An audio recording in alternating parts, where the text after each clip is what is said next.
Good morning, everyone.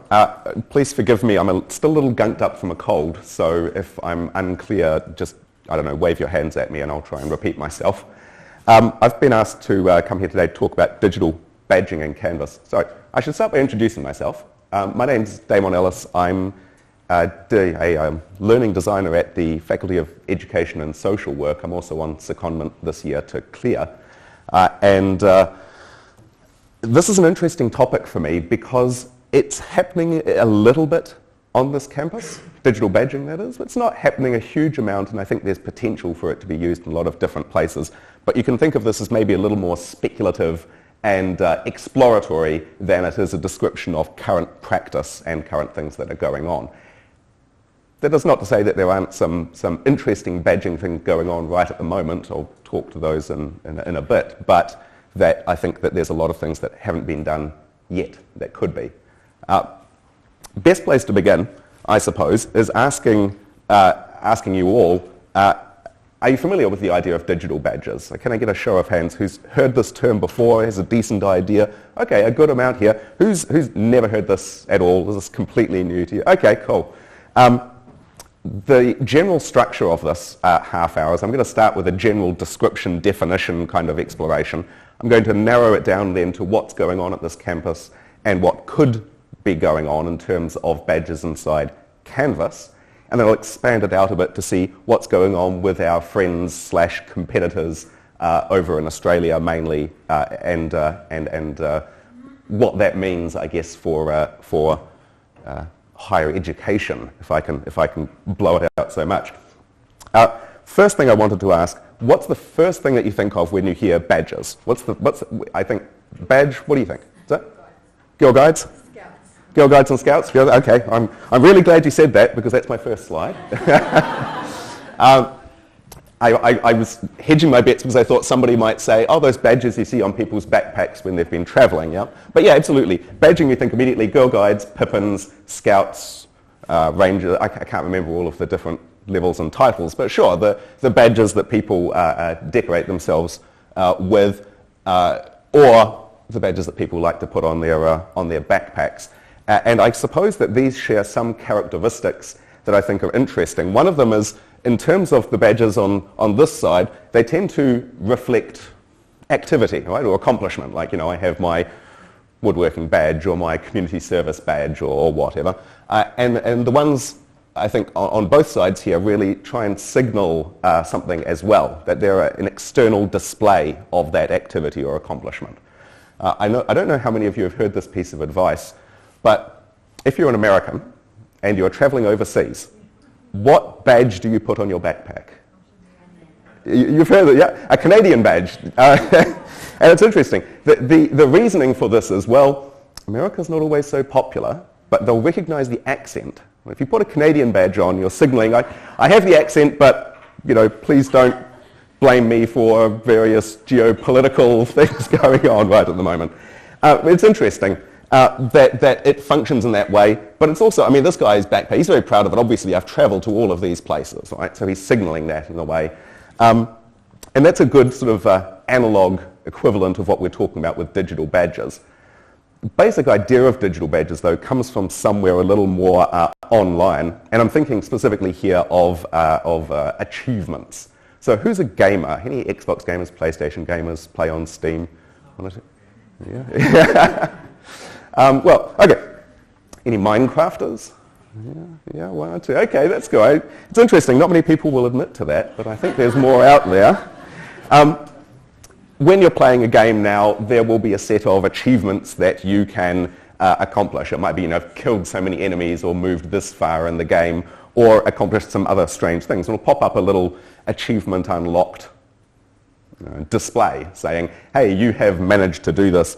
And these range from the ones that are quite, specific to ones that are a little obscure. This I pulled out of Minecraft. And I love this accomplishment because, okay, so those of you who don't know Minecraft, there are pigs in Minecraft. And you can ride these pigs. You can make a saddle and put a saddle on a pig and then ride the pig around. And apparently this particular accomplishment at the top here is unlocked when you manage to find a pig, you manage to find a saddle, you manage to put the saddle on the pig, you manage to get on the saddle on the pig, and then you manage to ride the pig off a cliff. So this accomplishment is achieved when, I mean, I suppose literally when pigs fly, but that's basically what triggers that specific accomplishment. And I think it's interesting because you can look, if you have friends online, you can see their pages and see, oh, which accomplishments have they done? It's not only you saying, wow, I managed to achieve this driving a pig off a cliff, but also now all of my friends can see. And I think that this is sort of a concept that people have been playing around with. I know that the ones that we've talked about have been fairly, I won't say trivial, but you know, they're not exactly things that you'd put on your CV. I hope. I mean, if you put on your CV, you know, I managed to ride a pig off a cliff. I think, first of all, I wouldn't want that job. And second of all, it's just a bit of an odd thing. But if we talk about this idea of visual displays of activity or accomplishment, it's a little more, I mean, there are other things. I was debating with myself whether to put this slide on here, but I think there are certain kinds of visual displays of accomplishment that we take seriously. In this case, we have military badges and Olympic medals, of course, and those are more valued and explicit displays of particular things. And dare I say it, I think that higher education is not immune to these if you start looking at the quality tags that we'd like to put up, yeah, the QS stars rated for excellence. I don't know what does anyone know what the plus means? You see in the quality rate, it's 5 plus, I don't know. Anyway, you've busted the scale out. And also, you know, I'm sure you guys have seen the big poster that we have outside on Simon Street proclaiming our ranking in particular subjects. Damon, the plus might be filled when you ride the pig. Wow, okay. University rankings have changed in my day. That's great. Right, okay. Oh, well, it's incentivizing behavior then, yeah? Which is, I guess, part of the point here, that you're incentivizing particular behavior. You're shaping how people move through something or how they do something. So I'm going to do that terrible cliche and actually pull up a specific definition from the literature. And the particular definition that I have here, going to digital badges now, is talking about this idea that they're well, you can read it yourself. I don't need to read it out loud.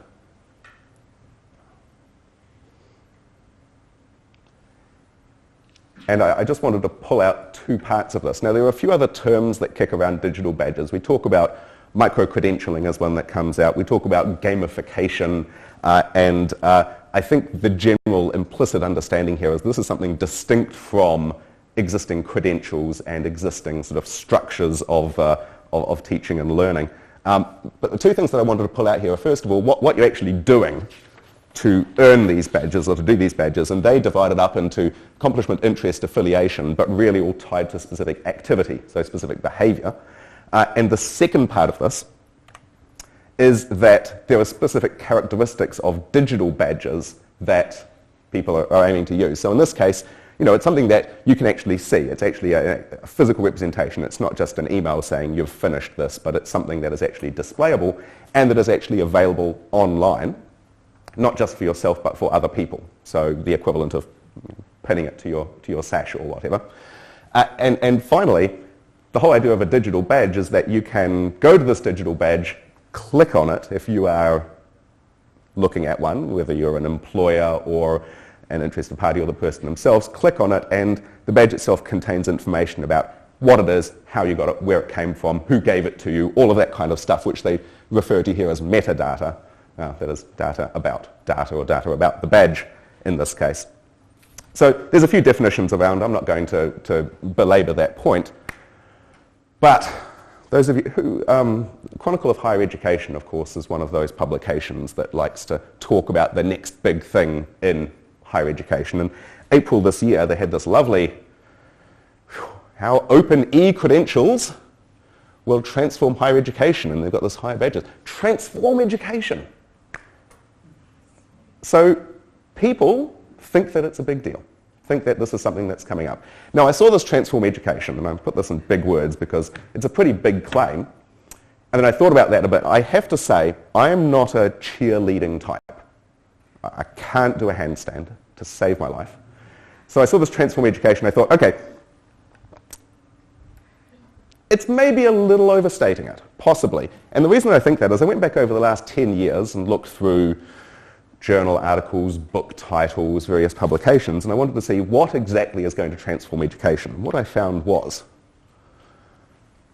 AI, massively MOOCs, massification, personal learning networks, mobile devices, OER, and high-performance computing are all going to transform education. So, I would take that particular rhetoric in this headline with a grain of salt.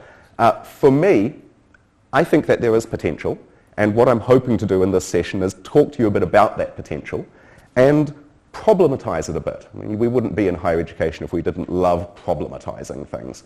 So I want to sort of dig under the surface of that and see how it might work, what are the possible pitfalls, and what are the particular parts of implementation that'll make it work or not. And I want to take you along on that particular trip. So that's the idea of this session.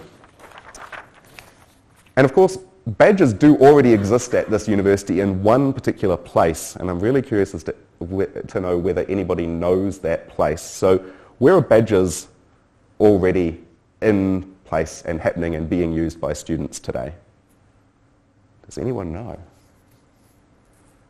Whew, no one. Transcripts with first in class. That is absolutely the case. I wouldn't consider that quite a digital badge because it doesn't fulfill some of the definitions that we had earlier, but we're going to talk about transcripts a bit later on because I think it's an interesting area that some Australian universities are intersecting with their use of digital badges. But no? Oh, okay, interesting. Paul Denny mustn't be in the audience.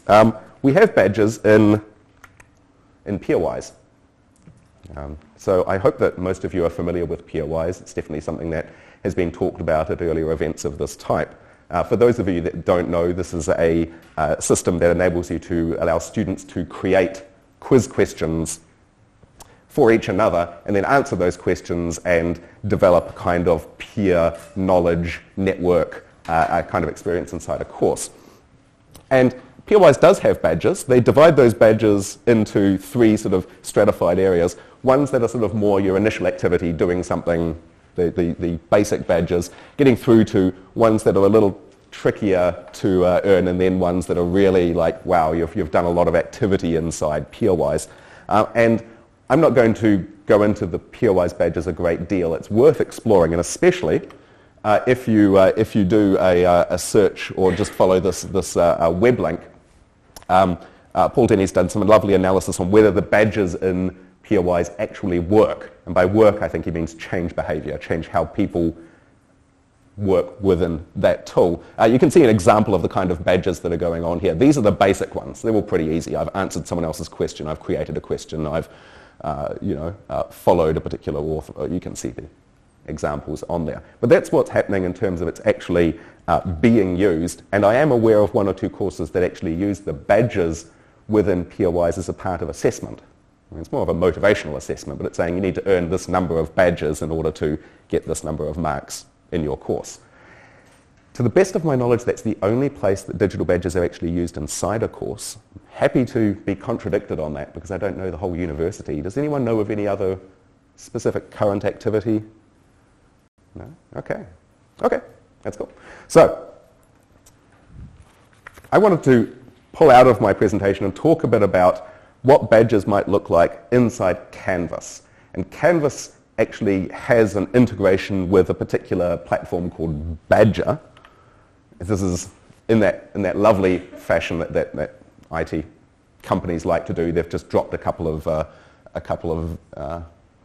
vowels and just gone with that, like Tumblr and those kind of things. Badger is a kind of third-party implementation of badging, and I'm going to demonstrate just what that looks like inside a Canvas course in a moment.